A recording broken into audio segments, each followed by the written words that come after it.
Hi all! So this is the first video and the topic that I would like to touch on is breath work. So why breath work? Why is the breath so important?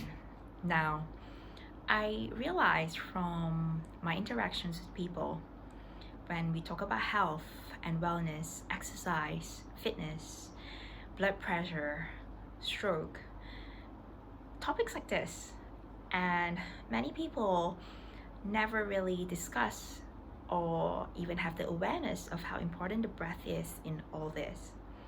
Now, why I say this, so for example, I was having lunch with an uncle of mine and his friend last week with my dad, and these are middle-aged to retired elderly, and the topic of health is very prevalent among them because as they get older, first they have more time, second, of course, the body is naturally weaker and they start to be having the higher likelihood of falling sick or having friends who have contracted diseases such as high blood pressure, strokes, heart attacks, diabetes, so on and so forth.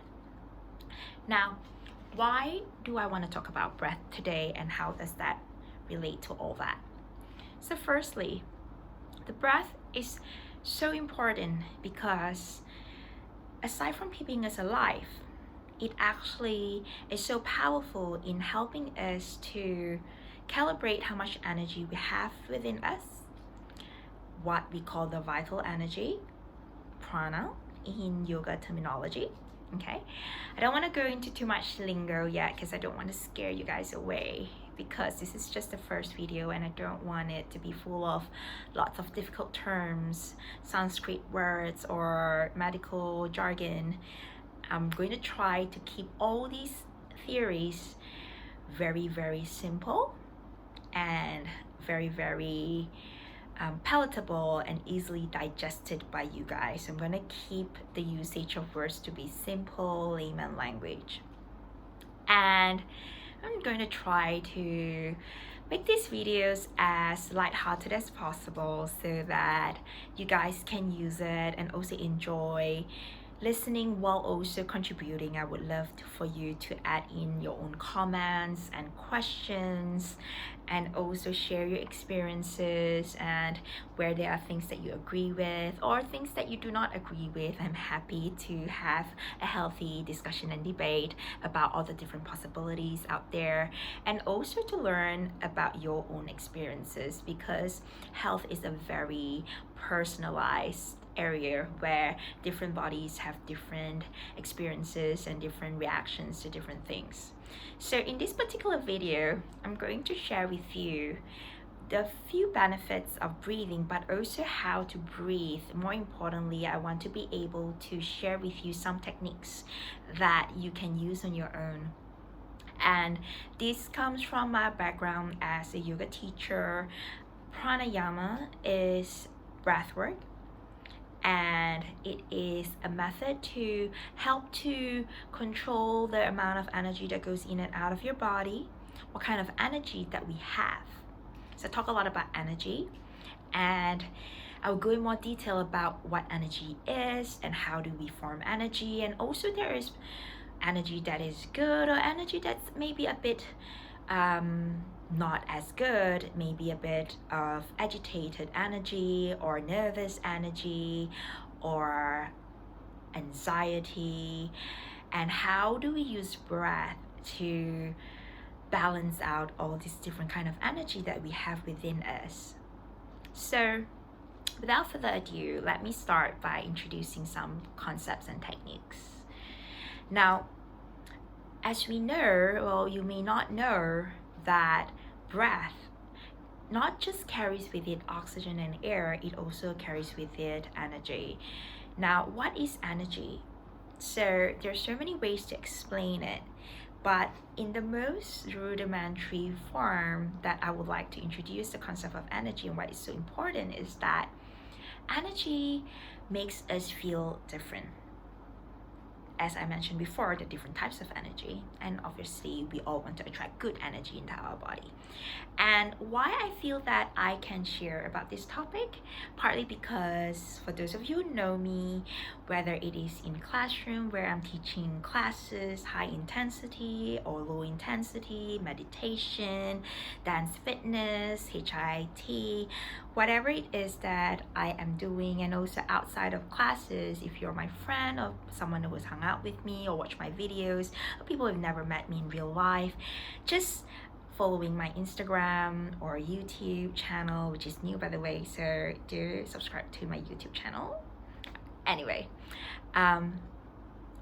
I feel like I'm able to share some knowledge about energy, partly because I do have a lot of energy, and a lot of people are very curious, like, how do you have so much energy, Dee? Were you born like this? How do you sustain a life continuously exercising and teaching and partying at night after teaching? How? And my answer simply is breath work. So, how we breathe and how we can use different breathing techniques will draw in more energy to us. Now, some people will say, but energy for exercise, for example, should come from food. So if I didn't eat a lot before classes, how can I have energy to keep working out? And my answer is not necessarily food is the only source of energy. In fact, it is how you breathe and your lung capacity and how you breathe every day that stimulates the amount of energy you have to work out. So especially in cardio exercises, right? Cardio is the word from cardiovascular. It's to do with the heart and the lungs and how the blood is able to pump out and absorb a lot of oxygen from the lungs, which then pumps all the oxygen through all the different parts of the body, and all the cells feeds the oxygen off that blood, and then it is able to use those body parts to move with energy. So I'm sorry if I'm speaking as though you don't understand things. I'm making these videos really 101, partly also because that a lot of us don't think about these things, but when I dumb it down to that very rudimentary form, then you will start to understand why these things work. So when we breathe, a lot of people think that breathing is a conscious act where you are drawing in air from the nose into the lungs. But what I just did, that's not how we normally breathe. That's just me showing you how to breathe when I'm actually talking about it, right? So on a day-to-day basis, we just breathe. We don't do that. We don't do that. Air basically goes in and out of our body automatically. And it is actually it's not actually a conscious act. It is more the movement of air in and out of our body based on the difference of air pressure internally in our body versus externally in the air, the space around us. Now, this is very important. Why?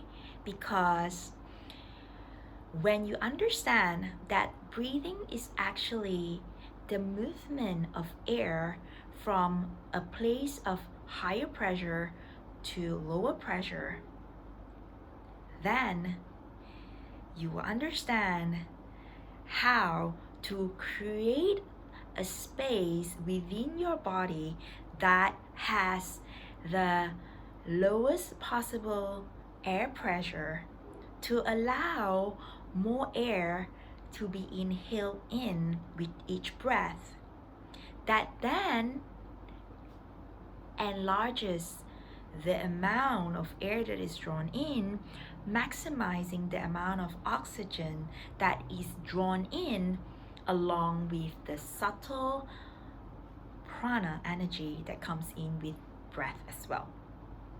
When we breathe longer and deeper with every inhalation, we are able to draw in more air and oxygen, which means that we are effectively breathing more efficiently, rather than having to do many breaths. So say, for example, I'm just going to demonstrate what I just talked about in an exaggerated way. So this is how I breathe if I was breathing inefficiently. Notice how I have to do so many inhalations just to get an amount of air in. Whereas if I were to breathe in deeper and longer and have the ability to do that each time, I would only require less breath to get the same amount of air in. So the difference is this.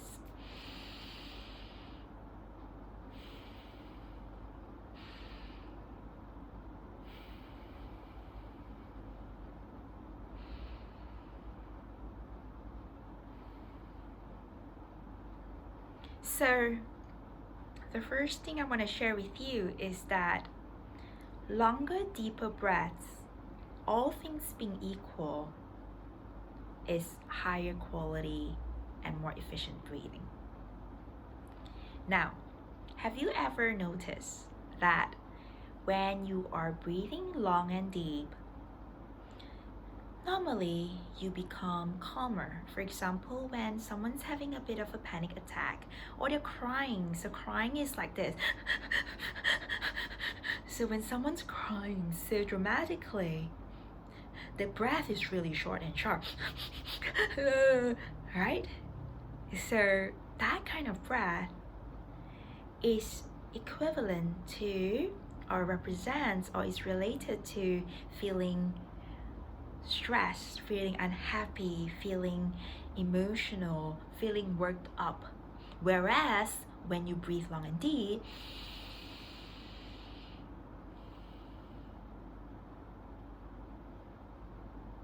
that is equivalent or related to feeling calm, feeling in control, feeling at peace, feeling together. Okay, and so relaxed as well, of course. Okay, so that goes into the next point of why breathwork is so important in our quest for better health and wellness, because health and wellness is not just about the physical health, it's also the mental and spiritual health. And they are all interconnected and interrelated. You almost cannot separate one from the other because they all work together as one within you. Now, first thing we've just learned, just to recap, is longer, deeper breath. So that's quite simple, everyone can do that. So let's go a bit deeper now. Let's go a bit more technical on how we can further improve our breath. Next thing is how we breathe and which part of the body we are breathing into, and what parts of your abdomen is moving when you're breathing in and out. So I want you all to try and do this right now, just to see what you're currently doing, just to assess, and then let's see if we can improve that. So take your right hand up. So this is my left hand. So my left hand is your right hand if you're sitting opposite me. Place your right hand above your belly on top of your navel.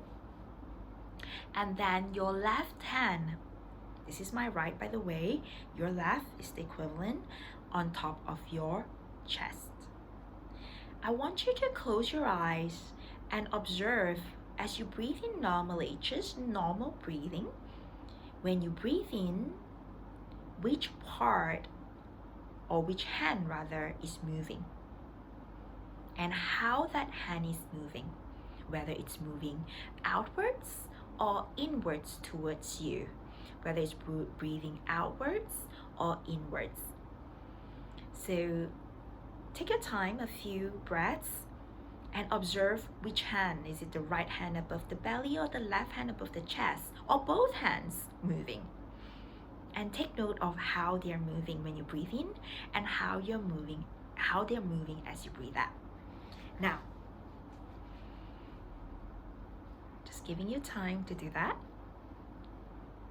Okay, once you're clear, or you can watch this video again or repeat it or pause it. So I'll keep going. Now, if you're like me, when I first started to learn about breath from my guru, my teacher, I realized that I was breathing wrongly my whole life, and that's why I was such a stressed out, emotional, dramatic human being before I became a yoga and wellness teacher. So I was breathing wrongly, and I hope that you guys, there's no shame if you're currently not breathing the most efficient way as well. I just want to admit to you up front that even when I was turning myself into a yoga teacher, I realized that I was doing it wrongly for almost 30 years of my life. And then I found, there is a much better way for me to breathe. And I want to share that with you right now. So, if you are like me, you probably, when you were breathing in, your hand above your navel, your belly, which is the right one. My belly has a lot of fats, but anyway, that's not the point of this video. As you breathe in, if you were like me, doing it wrongly before, your hand would have moved inwards towards your spine, and your hand above your chest would have moved outwards away from you. Okay, now why is that the least efficient way of breathing, or the less preferred way of breathing, which happens so often, so common when I see new students and I am first teaching them how to breathe? This is a very common an observation. Let me explain to you what's actually going on internally.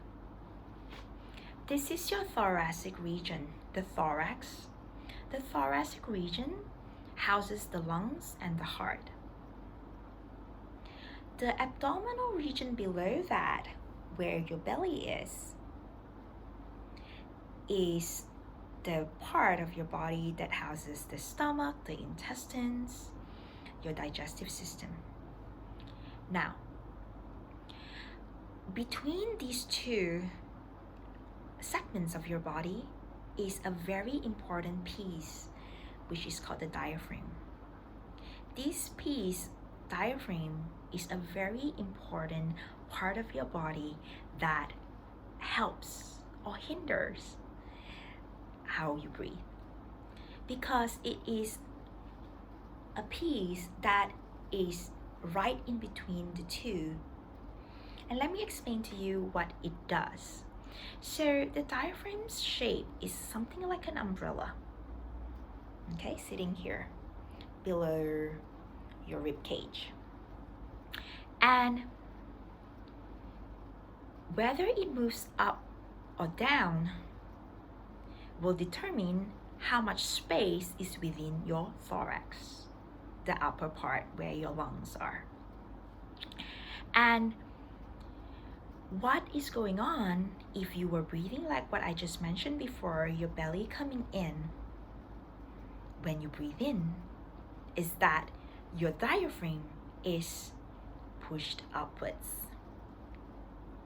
because you're sucking your belly in. That then pushes the diaphragm upwards. And when the diaphragm is pushed upwards, the lungs and the thoracic region here becomes constricted, it becomes limited. So it goes, and that's why your chest moves outwards, because this diaphragm is pushing upwards, pressing the lungs up, and because the lungs need space, it doesn't have, it then pushes outwards, and that's why you feel your chest is moving outwards. Now when that happens, you are literally breathing into your chest, and the act of breathing becomes more difficult, especially if you're trying to breathe in deeply. As we were mentioning before, a deep breath is a good breath. A deeper breath is a better breath. So when we are pulling the belly in, the diaphragm moves up, the lungs are limited in its space to open up within the thorax, which means that it has less space and volume for air to enter in through the nose or the mouth, depending on how you're breathing. So, knowing this, what you can do to allow yourself to breathe more easily and more deeply is to push the belly outwards as you breathe in.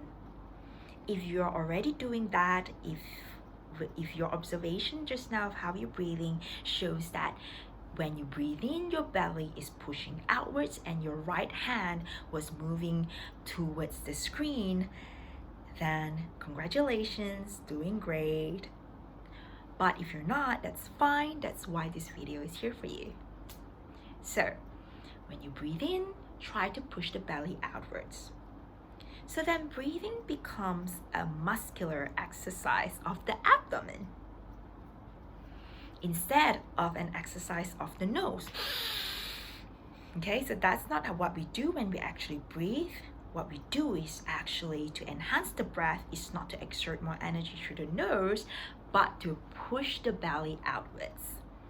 So during my meditation classes and yoga classes, I use the terminology or the phrase, inhale and imagine you are pumping your stomach up like a big balloon. So when you're doing that act of inhalation while pushing the belly out, imagine your belly is like a big balloon and you are inflating and making it big. Okay? And when you breathe out, you're drawing the belly back in towards the spine. And when you do that, you're expelling air out. Now, that's the first tip, or is it the second now? I don't know. Counting is really not my forte. So, now, next thing I want to teach you or impart knowledge on. I hope you have questions. I hope you have discussions. All right, next thing is left and right side of your nostril. So let's do this exercise. One finger, whatever finger, doesn't matter, your favorite finger or your least favorite finger, place it under your nose. And I invite you to draw in a breath, just a normal breath. And as you exhale, observe which nostril is blowing out more air. If you're not sure, do it a few more times until you're 100% sure which nostril is dominant at the moment.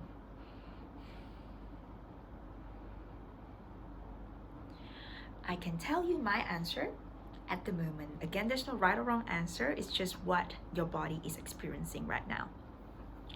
My breathing right now is quite balanced, but my right nostril is breathing out more air than my left. Now, what does that mean? And why is that important?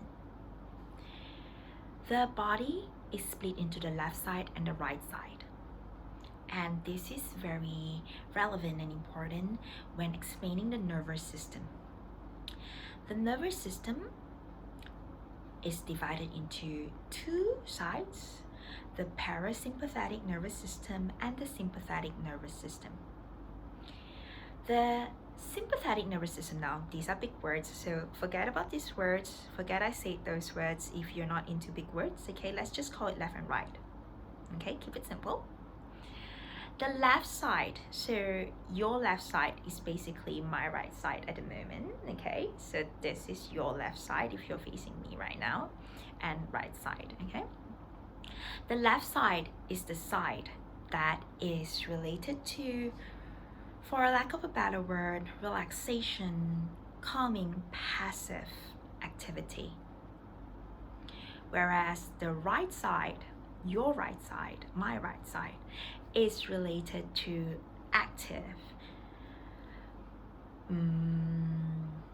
aggressiveness or action, or a state of dynamic flow, for a lack of a better word.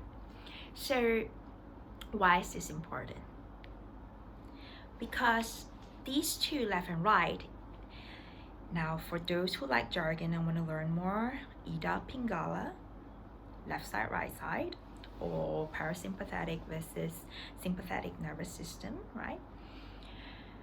These two are basically the yin and yang within your body. So if you know what yin and yang is, basically active versus passive. And they are both important because they balance each other out. As you know, your body needs time to be active during the day, but also needs time to rest. Needs time for stimulation and activity and fun, excitement. Also needs time for relaxation, calming, non-activity.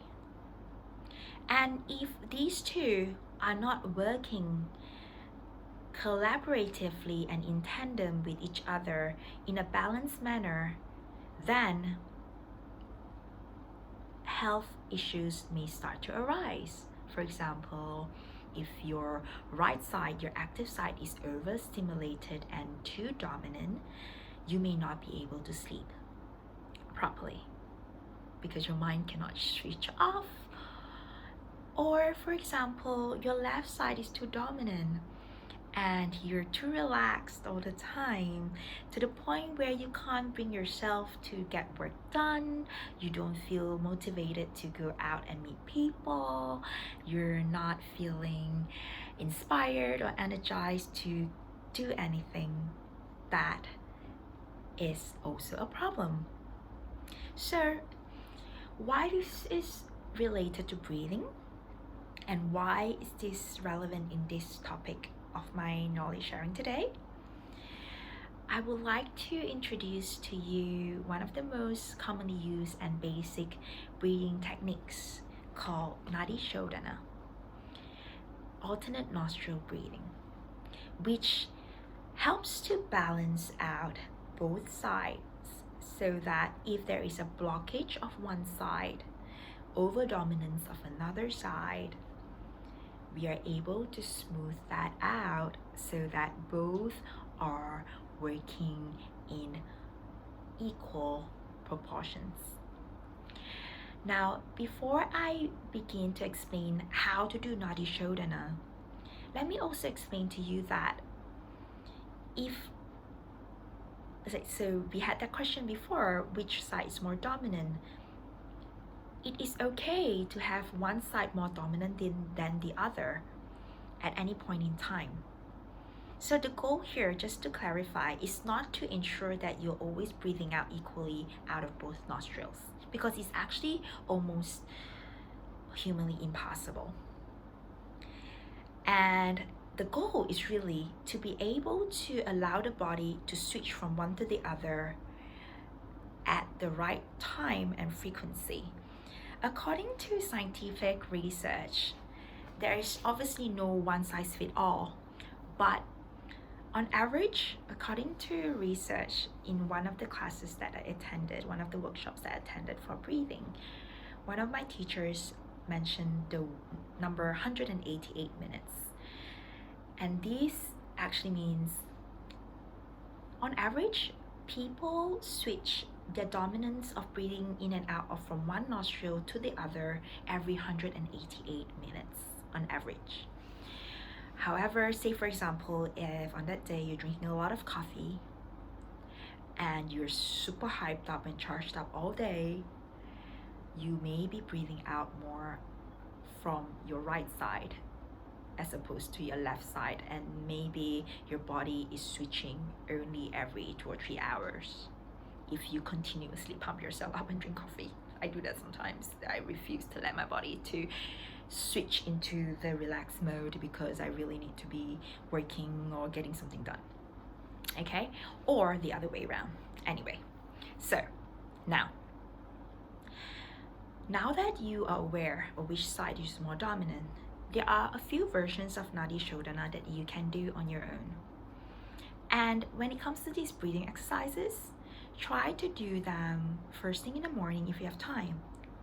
Why?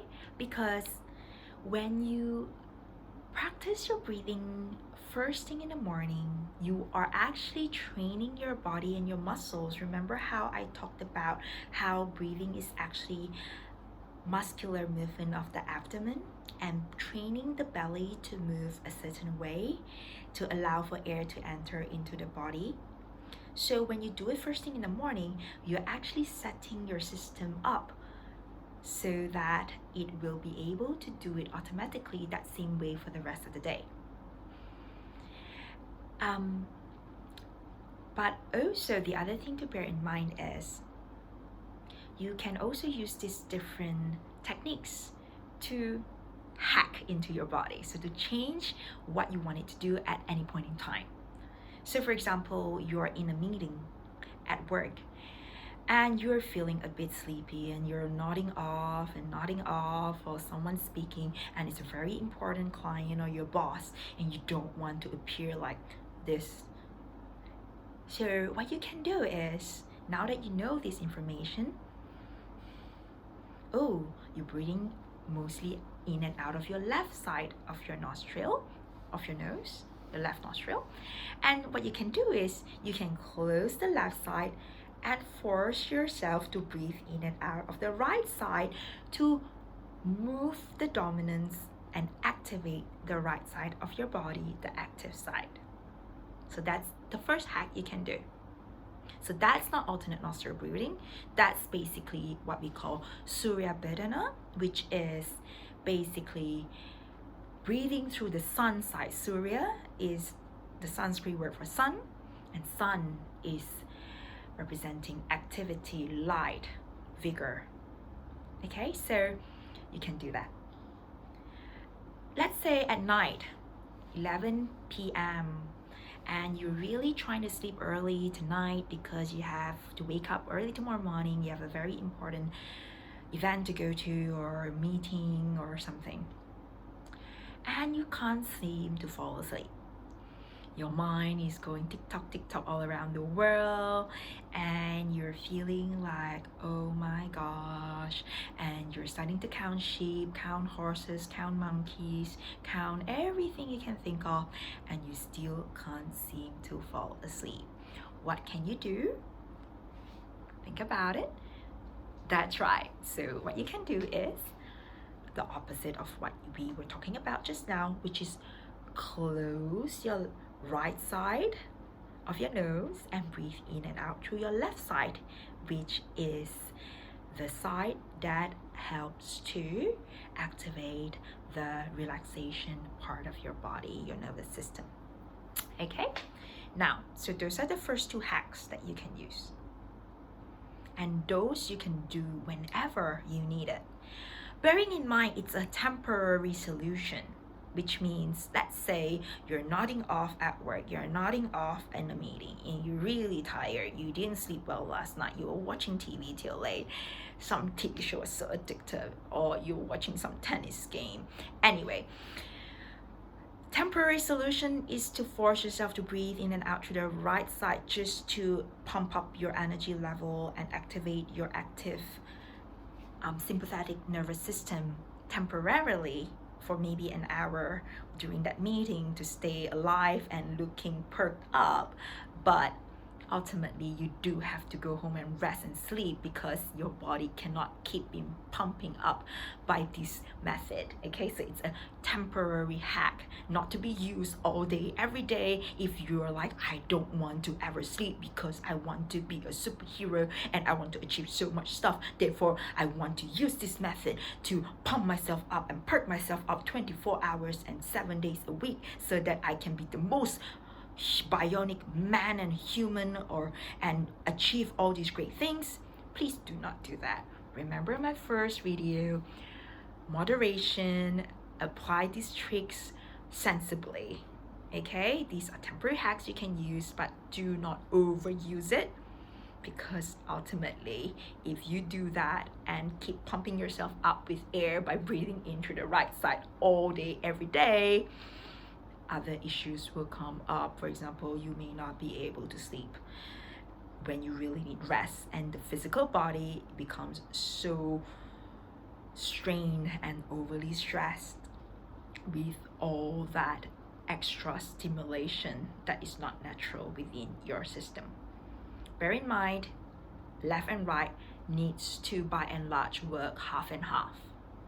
Okay, next thing is Nadi Shodhana itself, alternate nostril breathing. How do we practice it? So before you start, first thing is clear your nose, right? Clean your nose, okay, because we're gonna use the nose and the hands. Clean your hands as well, especially now with Wuhan virus scare and everything. Make sure your hands sanitize, wash. How many different scrubs you're using, all these different methods you see online right now, do them all, okay? Make sure your hands are clean. Clean your nose, boogers and phlegm, mucus, whatever it is coming out of your nose, clean it. And then once everything is nice and clear, firstly, find yourself a comfortable sitting position. Now, why do we do this seated? Why not standing? Why not lying down? Well, again, no right or wrong answer. If you like doing your breathing exercise standing, if you have this ability to stand non-stop for 10 minutes without feeling sore or aching, then go ahead. But if you're like me, standing can be quite a challenge, because we're going to practice this for a good few minutes, up to 10 minutes. And about 10 minutes is actually for quite advanced practitioners if you're really going to get into it. Okay, so start by aiming for 1 minute. And even that continuous 1 minute breathing with doing nothing else is actually quite a challenge. If you're a beginner, you can try it later and you let me know how you feel. I would love to hear how you feel. No right or wrong answer. I'm just curious, because some people find it so easy and some people are like, oh my god, that minute felt like 3 hours. Okay, now lying down. Well, the disadvantage of lying down is that you may fall asleep.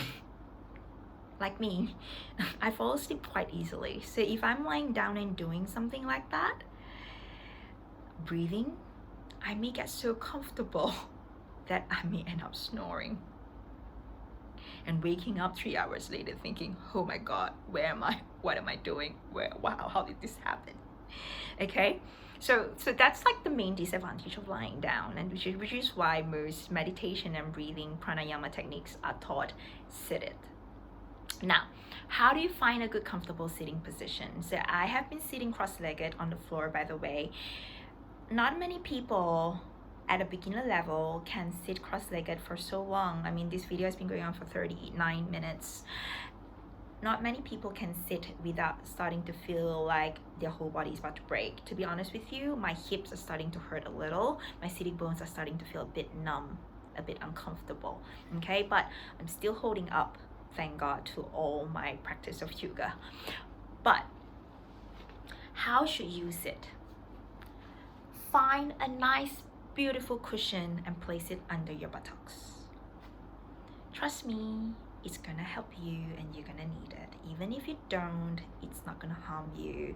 So make sure, prop yourself up by placing a nice cushion that supports your spine, so that your spine, I can't really show you right now because of how my camera is positioned, but when you place the cushion under your buttocks, or a block, if you have a yoga block, place it under your buttocks so that your buttocks are propped up and your knees are moving downwards.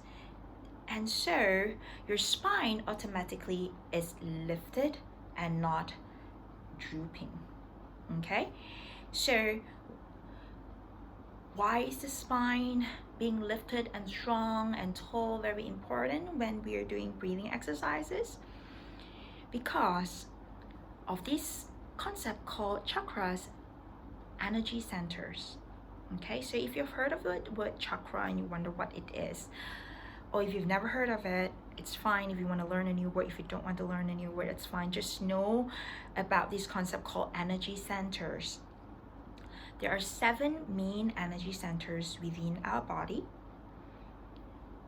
1, 2, 3, 4, belly 5, 6, 7. Okay, now why are these important? Because the energy centers are basically like center where energy is moving and to control the main functions of your body. Okay, so I will create a completely different video to talk about chakras and energy center, because that's a huge topic on its own. But today, let's just go with that. Let's just go with how we've got 7 different main energy centers, and they all lie within this line, which is held by the spine. Okay, from the head down, the neck is where the beginning of the spine is, all the way down to the tailbone. Okay, so if your spine is drooping or too flexed, your head is moving back, you know, so because when people are practicing breathing, sometimes the head drops like ugh, all right, or their head droops. So then that does not allow for the movement of energy to be flowing. Because why are we doing all this again? We are breathing in deeper to activate and energize our energy centers to draw in energy into our body. So bearing in mind, this is our main purpose, drawing in energy, drawing in air, and allowing that energy to flow freely across your body so you can use it. Your body parts, your organs, different body parts can use it to function. So sitting up tall, extremely important. Propping yourself up to allow that nice, straight, strong spine throughout the practice. Very, very, very important. Okay, then next thing, how do we actually do the alternate nostril breathing? There's so many different methods, but the one I'm going to introduce to you today is the most basic form. So if you're like me, right-handed, we normally use the right hand because unfortunately for left-handed people, this world is dominated by right-handed people. But if you're left-handed, or for some reason, even if you're right-handed and your left hand is stronger, happy for you to use your left hand as well. Then what does the other hand do? Well, the other hand can just rest on the knee or the thigh. Now, if you are a more advanced yoga practitioner, meditation practitioner, and you believe in mudras, energy seals, go ahead. Whatever mudra you like, I will create another video all about mudras. But again, this is not the main focus of this video. So let's just start with having the hand rested on the knee, or just Gyan mudra, okay? Let's not worry too much about that right now. Let's just focus on how do we actually get the alternate nostril breathing happening. So right hand or left hand, Now, 5 fingers you have, hopefully. If you don't have 5 fingers, it's okay. We can work with whatever fingers that you have. Now, one teacher of mine used to teach me to use these 2 fingers, the thumb and the pinky, to control the left and right nostril. Then my other set of teachers in New York, who are very, very, very experienced and really famous, are teaching me to use these 2 instead. And then I looked online on internet and so many different versions, but most actually are using these 2. So because of that, I encourage you to use these 2, the ring finger and the thumb, to control the left and the right nostril. Okay, now, but if you really want to use your pinky, for some reason this is uncomfortable, be my guest, okay? I've been doing it with my pinky for a long time. To be honest with you, I like using the pinky. So there are subtle differences, but not big deal. Okay, next one. These 2, index and middle finger, we place it on the forehead. Why?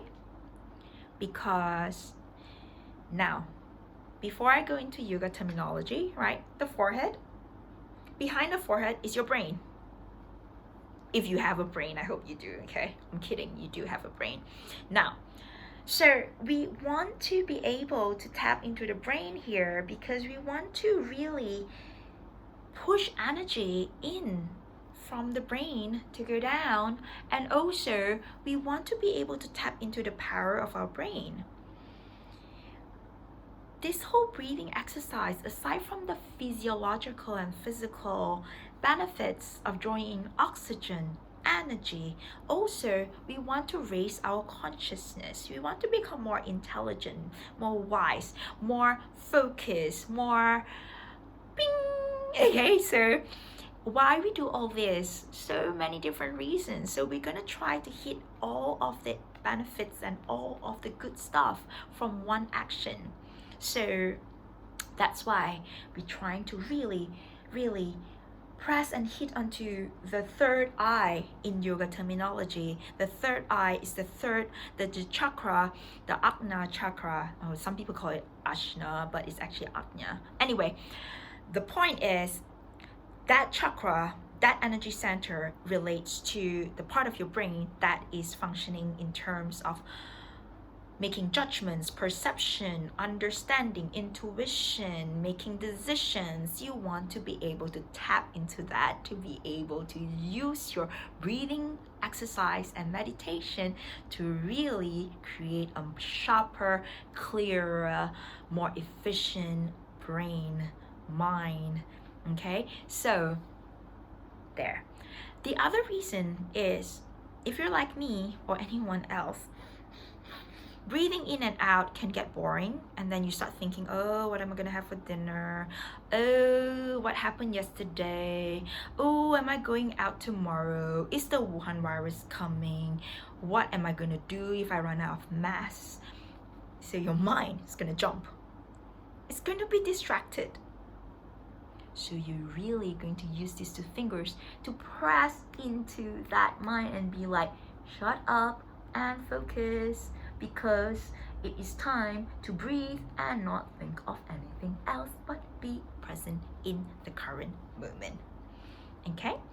Now, this draws into meditation. So you see how I've moved you from thinking of breathing as a physiological, physical activity and explaining the benefits of a deeper, calmer, longer breath into the act of focusing, concentration, and elevating your own awareness, your own mental clarity, finding answers, discernment through using the breath to activate your own meditation practice. Now, next thing, with so much that's been said, let's actually get into it. Sorry, I do tend to ramble, but I think it's really quite important for me to share all these things, because as I mentioned before, the motivation of these videos is really to inspire people to think deeper into their practice and to understand what you're doing. So when I teach these things in classes and you're following and doing it, sometimes I may not have the time to explain to you in such great detail why we're doing it. So, and I'm sure you guys are all intellectually curious human beings who then have questions of why? Why are we doing this, and what are we trying to really achieve out of it? And once you understand in much greater depth and breadth of why we're doing every single thing, it adds meaning and purpose to what you're doing, and then it will hopefully create that awareness and sense of urgency of why you should be doing this more often. And that's how you build healthy habits. When you understand things and you know it's really good for you and how it's really good for you and when to use it and how to use it, then wanting to do it becomes a more natural, instinctive decision, instead of a chore, like, oh, I have to do my breathing exercises because my yoga teacher told me to, or my doctor told me to do this, therefore I should do it. Instead of it being that, it should be, hey, I'm feeling like this, I've learned about this, I know that if I do this way, I will feel another way which is better for me right now, therefore I will do it. See? Natural, instinctive, wanting to do it willingly, voluntarily, because you know what it's for, how it is used, and you understand the full benefits. You believe in it. You truly understand and believe in it. And when you truly believe that something works, then you naturally will want to do it, because you love yourself, and we are all humans with the desire and drive to better ourselves. Okay, let's start. Right hand or left hand? Pick your option. Either drop the ring finger or the pinky finger, space out the other two fingers at the end, draw it in, lift your chest up, roll your shoulders back and down, sit up tall, close your eyes. And then start by closing your right nostril with your thumb and taking a deep breath in through your left nostril. As you breathe in, remember that your belly is now moving outwards. You're inflating the balloon in your belly, making it big. And then taking that ring finger and closing the left nostril gently. So not pressing too hard, be very gentle. You don't need to press until you feel like you're out of breath. While you're doing that, while you're closing it, you're actually retaining the breath within your belly. So remember, you're pumping air into the belly like a balloon, and then when you're closing, you're holding that air in the balloon, and then you release your thumb and breathe out through your right nostril. So I repeat, first you close the right nostril with your thumb, you breathe in through the left, and then you close the left as well with both nostrils closed, holding the breath in, and then you release your thumb and breathe out through your right nostril. And then you breathe in through the right nostril, again inflating the belly like a balloon, and then you close the right nostril, keeping both closed, and then you breathe out through your left by releasing the ring finger. So that's one cycle. And then you continue by breathing in again through your left nostril. And then close, and then breathe out through the other side. And then breathing in through the right, close, and breathe out through the left. Now, if that's all you want to do for now, that's enough. But for those that want to add a few more elements into it, you can start to count as you breathe in, count as you hold the breath, and count as you breathe out. And what the counting does is that it will allow you to apportion and equalize or lengthen the breath of your in and out breath. So when you start to add counting and numbers into your Nadi Shodhana, your alternate nostril breathing, you are going to start to introduce the element of manipulation of the length of your breath. Now there are so many different types of numbers, patterns, but I'm going to introduce to you the one that I commonly use, which is the 4-4-8, meaning counting in for 4, holding the breath for 4, and breathing out for 8. So now why 4-4-8? Why? Well, the simple answer is because my first teacher that I learned this from in South Africa taught me that. That's my first honest answer. My second answer, which is why, is because when we breathe out, if you're like me, naturally quite stressed out person, and if you're living in Hong Kong or New York and all these big cities and you have life stresses and everything, breathing out, we often rush through. We often breathe in more when we breathe in, and then we often just when we breathe out. So by breathing out and counting 8, we are actually forcing our body to take time to exhale, to fully exhale and expel all of the air within the body, which we often don't do.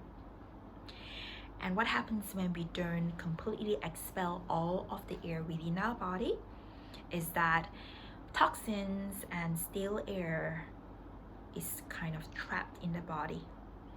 So when we are breathing out and counting to 8, we are really pushing out every single ounce of air within us, and also slowing down the out breath, calming ourselves down. Okay, now that's my introduction to breath work, about an hour. If you're still watching, thank you. And I would love to hear all your different experiences, your answers, your observations. Play around with it. Everything that I've shared here. Try out different things and tell me your experiences if you try out the different things and see if it works, what works for you. I would love to hear what works for you, what doesn't work for you.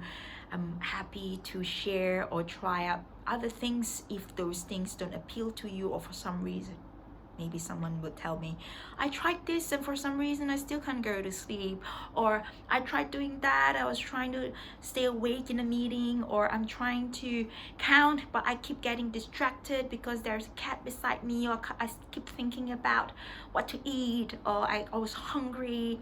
Whatever your experience is, I would love to hear all of them and share with you and talk about it. And and if there's anything within this video that you thought was interesting but you want to learn a bit more about, do tell me as well, so that gives me inspiration to